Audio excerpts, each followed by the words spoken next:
Hello and welcome to Medical Dialogues, your daily dose of health and medical news. I'm Mr. Zaman. Let's look at today's top headlines. Nationalist Congress Party leader Supriya Sule from Maharashtra recently introduced the Rural Medical Education Bill 2022 before the Lok Sabha, with an aim to provide quality medical education and equitable distribution of healthcare personnel to all rural areas in the country. The bill proposes to waive the entire tuition fee for medical education, cost of lodging or boarding during the period of education for rural candidates under the rural quota, in exchange for obligatory rural service with the appropriate government for the minimum period of 6 years.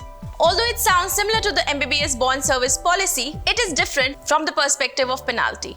The bill has proposed that if such candidates fail to serve the government for the stipulated period of time, their medical license shall be cancelled and they will be also having to pay the entire expenditure on medical education to the government as a fine. While certain states have implemented progressive laws requiring a certain time period of mandatory rural service to be completed by MBBS graduates from government institutions, there is a need for a more sustainable, long-term and community-oriented solution, it added. Further referring to the high tuition fees of medical courses, the bill stated, hence the need is to provide medical seats free of cost to needy candidates from rural districts in India on the condition that they will practice and provide care to people in their home district for a minimum duration of time, failing which there will be strict penalties imposed.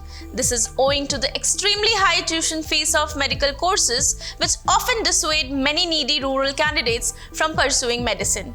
The present bill not only seeks to solve the shortage of healthcare personnel in medical areas, but also extends to facilitate the inclusion of needy, marginalized communities into our health workforce. With this comes the added benefit of receiving healthcare from doctors from one's own community and area who are more likely to understand its intricacies and context, it mentioned.